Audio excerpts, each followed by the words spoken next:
அமைச்சர் திரு முத்துசாமி அவர்கள் தற்போது நம்முடன் இணைந்திருக்கிறார். சார் வணக்கம்.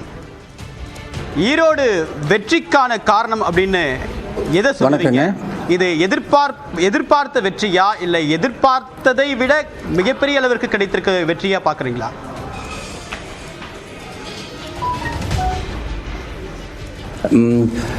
அதாவதுங்க, இந்த வெற்றிக்கு உண்டான காரணம் என்பது நாங்கள் இரண்டு வகையில் சொல்லலாம். ஒன்று, மாண்புமிகு தமிழ்நாடு முதலமைச்சர் அவர்கள் கடந்த 3.5 ஆண்டு காலமாக இந்த மக்களுக்காக செய்திருக்கிற பணிகள், அவர் கொண்டு வந்த திட்டங்கள், குறிப்பாக தாய்மார்களுக்கு அவர்கள் செய்திருக்கிற அந்த திட்டங்கள் பெரிய அளவில் இந்த மக்களை போய் அடைந்திருக்கிறது. நாங்கள் வாக்கு சேகரிக்கிற பொழுது அதை உணர்ந்தோம். எனவே இந்த வெற்றி பெரிய அளவில் வரும் என்பதை அப்பொழுதே எங்களால் தெரிந்து கொள்ள முடிந்தது. அதே போல எங்களுடைய துணை முதலமைச்சர் அவர்களும் ஈரோடு வந்திருந்த பொழுது பல நிகழ்ச்சிகளில் கலந்து கொண்டு பல திட்டங்களை துவக்கினார்கள். இதுவெல்லாமே பொதுமக்களை நேரடியாக சென்று அடைந்திருக்கிறது அவர்களுக்கு தெரிகிறது. அது மட்டுமல்லாமல் எங்களுடைய கூட்டணி கட்சியுடைய தலைவர்கள், எங்களுடைய தோழமை அமைப்புகளுடைய தலைவர்கள் தொடர்ந்து தேர்தல் அறிவித்ததிலிருந்து கடைசி வரை அவர்கள் செய்த பணி, இரவு பகலாக அவர்கள் ஒவ்வொரு இடத்திலையும் சென்று மக்களை சந்தித்தது, நாங்கள் வாக்கு சேகரிக்க சென்ற பொழுது அனைத்து இடங்களிலேயும் அவர்கள் வந்தது, ஏறத்தாழ எங்களுடைய 33 வார்டுகளிலே நாங்கள் ஒரு 140 கிலோமீட்டர் நடந்துதான் மக்களை சந்தித்தோம். அது மாண்புமிகு முதலமைச்சருடைய அறிவுறுத்தல். நீங்கள் எவ்வளவு வாக்கு சேகரிக்க முடியுமோ அதை மக்களை நேரடியாக சந்திக்கிற வகையிலே அந்த வாக்கு சேகரிப்பு நிகழ்ச்சியை நீங்கள் அமைத்துக் கொள்ளுங்கள் என்று எங்களிடத்தில் சொன்னார்கள்.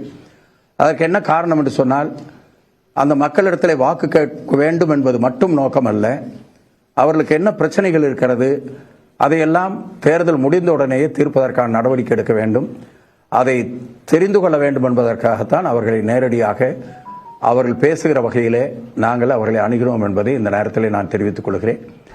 அதற்கு மிகப்பெரிய ஒரு பயன் கிடைத்திருக்கிறது என்பதையும் இந்த நேரத்தில் தெரிவித்துக் கொள்கிறேன்.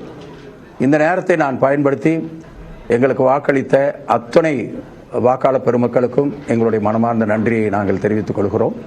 தொடர்ந்து அவர்களுக்கான திட்டங்களை நாங்கள் செய்வோம் என்பதையும், அதே போல எங்களுக்காக பணியாற்றிய அதிமுக பாஜக போன்ற பிரதான கட்சிகள் களத்தில் இல்லாதது திமுகவுடைய வெற்றியை எளிதாக்கிடுச்சா?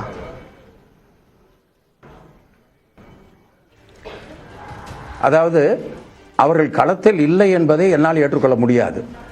அவர்கள் நேரடியாக கூட்டணி என்று அறிவிக்கவில்லை ஒழிய திராவிட முன்னேற்ற கழகத்திற்கு ஆதரவாகவோ அல்லது அவர்கள் நியூட்ரலாகவோ இருப்பார்கள் என்று நாங்கள் எதிர்பார்க்க முடியாது. அதை நாங்கள் ஏற்கனவே கணக்கிட்டுத்தான் இந்த பணிகளை எல்லாம் நாங்கள் செய்தோம். கண்டிப்பாக திராவிட முன்னேற்ற கழகத்திற்கு எதிராக இருக்கிற ஒரு வேட்பாளர்களுக்கு அவர்களுடைய ஆதரவு போகும் என்பதிலே நிச்சயமாக நாங்கள் கணக்கிட்டிருந்தோம். அந்த அடிப்படையிலே தான் இந்த தேர்தலும் நடந்தது. இருந்தாலும் எங்களுடைய கழக தோழர்கள், எங்களுடைய தோழமை கட்சி, தோழமை அமைப்புகள் செய்த அந்த பணி, அரசாங்கம் இந்த மக்களுக்கு செய்த அந்த திட்டங்கள் தான் எங்களுக்கு ஒரு மாபெரும் வெற்றியை தந்திருக்கிறது என்பதை தெரிவித்துக் கொள்கிறேன். அப்ப தேர்தல் புறக்கணிப்பு அப்படின்னு சொன்ன அதிமுகவும் பாஜகவும் திமுகவுக்கு எதிராக களத்தில் நாம் தமிழரோடு சேர்ந்து பணிபுரிஞ்சாங்க அப்படின்னு சொல்றீங்களா? இல்லை, அவர்கள் நேரடியாக சேர்ந்து பணிபுரிந்தார்கள் என்று நான் சொல்ல முடியாது. அவர்கள் புறக்கணித்ததாக அறிவித்ததற்கும் அதில் இருக்கிற வாக்காளர்கள், ஏன்னா அவங்களுக்கும் ஒரு வாக்காளர்கள் இருக்கிறாங்க, அது பிஜேபியாக இருந்தாலும் சரி, அது ஏடிஎம்கேவாக இருந்தாலும் சரி, அவர்களுக்கென்று ஒரு வாக்காளர்கள் இருக்கிறார்கள். எனவே அந்த வாக்காளர்கள் அந்த புறக்கணிப்பு என்பதை பெரிய ஒரு கருத்தாக எடுத்துக்கொள்ளாமல் நாம் தமிழரோடு கொஞ்சம் இணைந்து போயிருக்கிறார்கள் என்பதுதான் எங்களுக்கு தெரிந்த உண்மை. அதிமுக பாஜகவுடைய வாக்குகள் திமுகவுக்கு கணிசமா வந்திருக்கா? ஏன்னா இப்ப வரைக்கும் எண்ணப்பற்றக்கூடிய வாக்குகள்ல 80% திமுகவுக்கு வந்திருக்கு.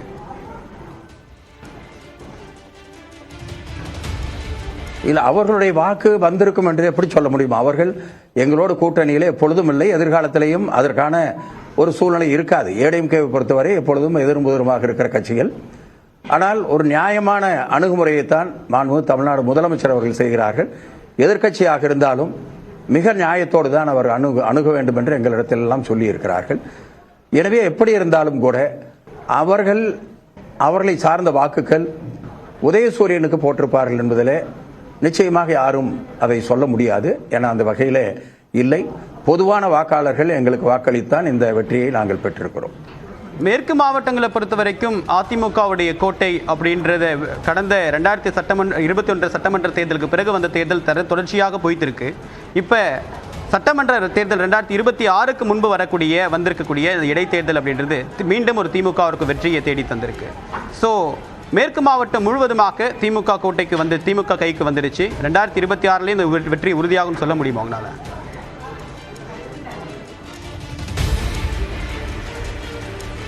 அதாவது நாடாளுமன்ற தேர்தலையும் அதற்கு முன்பு நடந்த உள்ளாட்சி தேர்தலையும் மிகப்பெரிய வெற்றியை திராவிட முன்னேற்ற கழகத்துடைய கூட்டணி பெற்றது என்பது உங்களுக்கு அனைவருக்கும் தெரியும். அதே போல இந்த இடைத்தேர்தலையும் அந்த வெற்றியை நாங்கள் பெற்றிருக்கிறோம். அது இந்த மக்கள் கொடுத்த அந்த வெற்றி. காரணம், அரசாங்கத்துடைய திட்டங்கள் அந்த மக்களை கவர்ந்திருக்கிறது. நான் சொன்னதைப் போல குறிப்பாக தாய்மார்கள் ஒவ்வொரு இடத்திலையும் போகிற பொழுது அங்கே அவர்களுக்கு சில குறைகள் இருந்தால் கூட அந்த குறைகளை பெரிதாக சொல்லாமல் அவர்களுக்கு என்ன நன்மைகள் கிடைத்திருக்கிறது, முதலமைச்சர் அவர்கள் என்ன செய்திருக்கிறார் என்பதைத்தான் அவர்கள் முன்னிறுத்தி பேசினார்கள். அதற்கு பின்னாலே கடைசியாகத்தான் இதையும் செய்தால் பரவாயில்லை என்று சின்ன சின்ன குறைகளை சொன்னார்கள். அதையெல்லாம் நாங்கள் இப்போ தேர்தல் முடிந்த பின்னாலே அதை செய்கிறோம் என்ற உத்தரவாதத்தை அவர்களுக்கு நாங்கள் கொடுத்திருக்கிறோம். எனவே அப்படிப்பட்ட வாக்காளர்கள் எங்களுக்கு வாக்களித்த காரணத்தால் இந்த வெற்றி வந்தது. நாங்கள் போகிற பொழுது உணர்ந்தது, இந்த தேர்தலுக்காக மட்டும் அவர்களை நாங்கள் சந்திக்கிறோம் என்று அந்த மக்கள் நினைக்கவில்லை. 2026ஐயும் கணக்கிட்டுத்தான் அந்த மக்கள் எங்களிடத்தில் பேசினார்கள். அதனுடைய அடிப்படையில் தான் இந்த வாக்குகளும் எங்களுக்கு இப்பொழுது போடப்பட்டிருக்கிறது என்று தான் நாங்கள் நம்புகிறோம். தேர்தல் காலகட்டங்களில் நாம் தமிழர் கட்சியுடைய தலைமை ஒருங்கிணைப்பாளர் சீமான் பெரியார் குறித்து முன்வைத்த விமர்சனங்கள் அப்படின்றது இந்த தேர்தல் எதிரொலிச்சிருக்குன்னு நினைக்கிறீங்களா?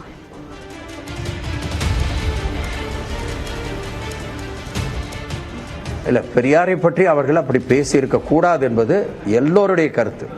அதாவது பெரியாருடைய கொள்கைகளால் பல பேருக்கு பல நன்மைகள் கிடைத்திருக்கிறது என்பது உலகறிந்த உண்மை. அதே நேரத்தில் பெரியாருடைய கொள்கையை ஏற்றுக்கொள்ளாதவர்கள் கூட பெரியாரை இந்த நேரத்தில், அதுவும் அவர் இல்லாத நேரத்தில் குறைவாக பேசுவதை யாரும் ஏற்றுக்கொள்ளவில்லை. எனவே அவர்கள் அப்படி பேசியிருக்க கூடாது என்பதுதான் எங்களுடைய கருத்து. விக்கிரவாண்டி சட்டமன்ற இடைத்தேர்தலில் 10% பெற்றிருந்த நாம் தமிழர் இப்போ 15% மேலே உயர்ந்திருக்காங்க. இது ஒரு வளர்ச்சியாக கருத முடியாதா? அதாவது ஏற்கனவே அவர்கள் பெற்ற வாக்கு என்பது மற்ற கட்சிகள் போட்டியிட்ட காரணத்தால் அந்த வாக்குகள் மட்டும்தான் அவர்களுக்கு கிடைத்திருக்கிறது. இப்பொழுது மற்ற கட்சிகள், திமுக கூட்டணிக்கு எதிராக இருக்கிற மற்ற கட்சிகள் போட்டியிடாத காரணத்தால் அந்த வாக்குகள் அவர்கள் பக்கம் கொஞ்சம் திரும்பி இருக்கும் என்பதிலே யாருக்கும் மாறுபட்ட கருத்து இருக்காது.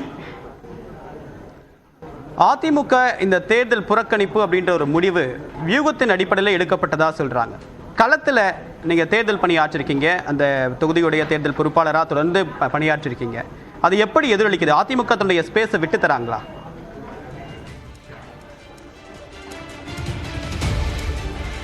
இல்லை, அதிமுக இந்த தேர்தலில் போட்டியிடலை அப்படின்னு சொன்னதற்கு அவர்கள் சொல்லிய காரணம் அது ஏற்றுக்கொள்ள முடியாத ஒன்று.